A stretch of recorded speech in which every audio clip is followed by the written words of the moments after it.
So, how do I know you're really her? Dude, I'm Natalie. But how do I know you're not actually the other one? Nadia? She was voted up first. Why would I want to pretend to be her? To mess with me. That's what twins always do. Look, I watch Big Brother. I know about the twin twist. Don't think I don't know about the twin twist. Honestly, you're impossible. Oh, I'm very possible. Whatever.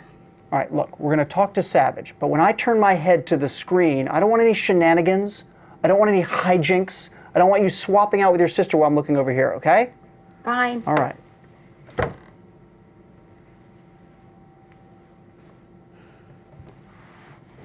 All right, so we're here with Andrew Savage. And Andrew, let's ask you the question everyone wants to know. Where is your stack of Playboys now? They're in a safe place. Yeah, they're vintage, they're worth a lot of money. I bet they're in a safe place. Those. My wife made me throw them out. Well, let's get to the other question everyone wants to know, which is people are probably screaming at their TV screen saying, why not split the vote? Yeah, I think I was screaming too. My wife and kids were screaming. Oh, it's so infuriating watching that episode. So we talked about splitting the votes. We split the votes with Kass and Sierra, the prior tribal. The reality is that it's exhausting to figure out how to split the votes, who you should vote for, and splitting the votes is very dangerous because a couple of votes here and there and the whole thing can blow up and work against you and people can go home that shouldn't go home. So we talked about splitting the votes. No one knew any idols were in play except Wentworth and Jeremy, and they kept their idols to themselves. So we thought, you know what? Instead of the mental exhaustion of figuring out how to split the votes, let's just load her up, send a message, 9 of us, vote her out, and we'll figure it out after that. The other thing you didn't see was that a poisonous spider got a hold of my toe, and it was horribly infected, so I was very sick, and just at the time, didn't have the wherewithal, if you will, to spend the time and the energy to figure out splitting the votes. But what a colossal blunder. Colossal. It was brutal. And I guess then the next question becomes for you is, why was it you? They've got 9 choices of people to put their 3 votes down. Why did they go for you? Strategic, personal? I mean, what do you think? Thing, right? Honestly, I'm not sure why. There's 4 of us that were kind of running the show, me and Jeremy, Tosh and Joe. And I'm thinking when Wentworth plays the idol, I'm thinking, oh, that sucks for Jeremy, right? He's the young stud. I'm the old guy out there. Why me? It's interesting.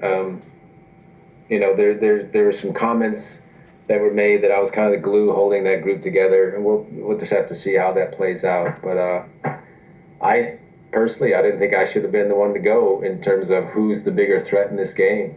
Obviously not Joe, he's got an immunity, but yeah. You got Jeremy, and unbelievable.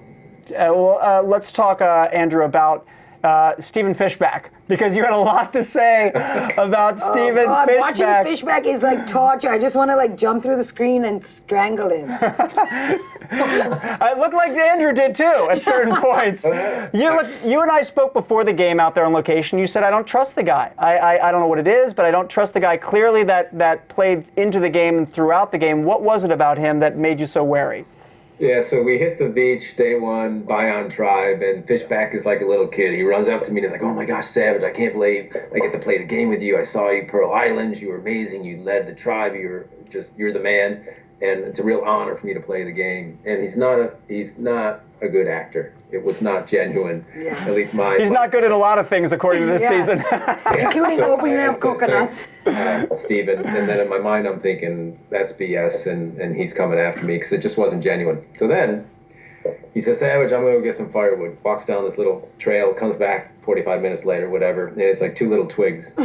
I'm like, huh, that's interesting. So I go down the same trail, 10 minutes later, I have an enormous amount of firewood. It was everywhere. So I knew he was looking for an idol, which is totally okay. Yeah. But at that point in the game, day 1, we have to build a shelter. We got to find our food source, get water, and all that jazz.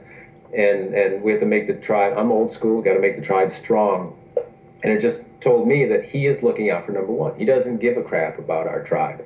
And if you take his, those 2 points together, and the fact I did a little bit of research on him, and his claim to fame as being this brilliant strategist, add those 3 things, I just didn't trust him. And I just had this overwhelming sense that his goal on Survivor was to build his Survivor resume, which means making big moves, taking out big threats. And that's every time I looked at him, that's what he looked like. He looked like crazy person. I caught him with his hand in the cookie jar. He's scheming and running the numbers and trying to figure out how to get me, Joe, and Jeremy out. Well, I also want to get into that last tribal council where you were blindsided by that hidden immunity idol, because you told me on the radio this morning that there was a little interaction between you and Kass that we didn't see that I found pretty fascinating. What happened there? Yeah, so you didn't see, we come in, we walk into tribal, Kass comes in, she's on the jury, and she mouths to me, points right to me, standing up, and she says, "No effing votes for you," takes her finger across her throat, she says, "0." Oh my and I God, looked at her, intense. smiled, and I just went, whatever, right? So we go through tribal, I get blindsided. So an hour later, I'm going to Ponderosa, and I know Kass is there. So that was the foundation for, everything was so raw, I just had my heart ripped out. My second chance, which I dreamt of for 12 years, was gone. And Kass, that was her interaction with me, "No effing votes for you." So going to Ponderosa, knowing I'm going to see Chaos Kass, was the most disgusting reality that I had to deal with. Let's talk about composure, Savage, because we know there were a few times where we saw you letting off some steam this season. Yeah. Now, you did a pretty good job of mostly hiding it in front of your tribe mates. It was when you were speaking to camera, but we saw you flipping some people off. We saw you cursing a little bit. What was going on? I did everything I could to maintain my composure. So I had a fascinating run, second chance, and I loved every minute of it, but it was a tough road.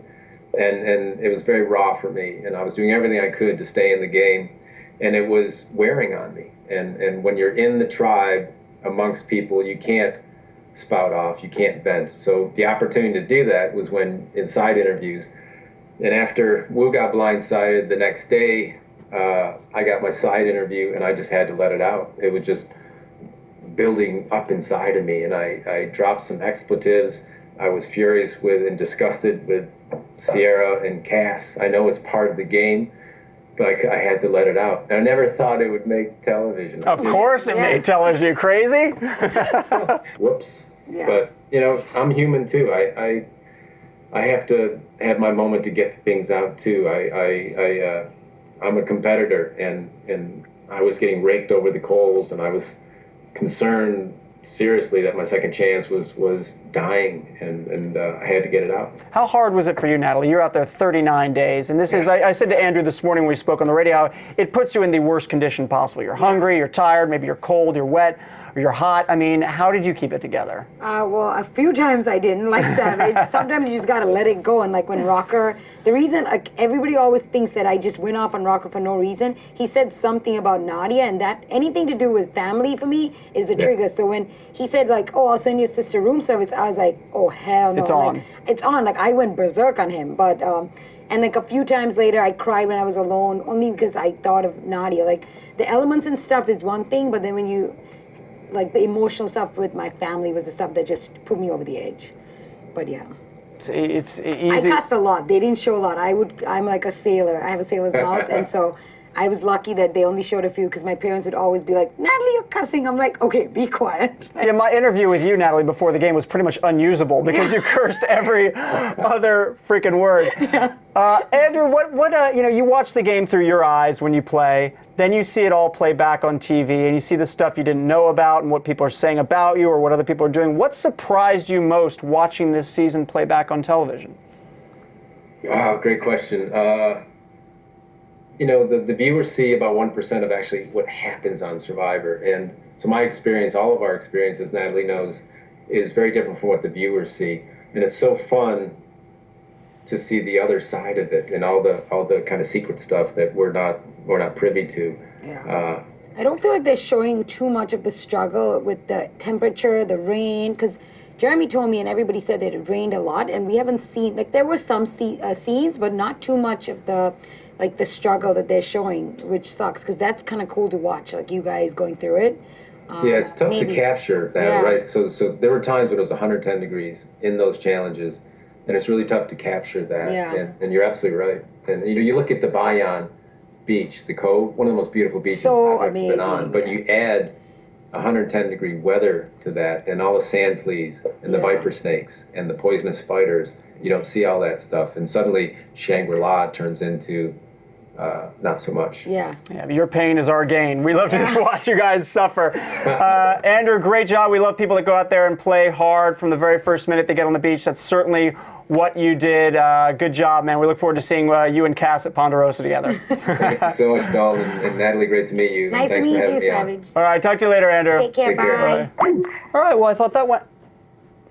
Twin twist!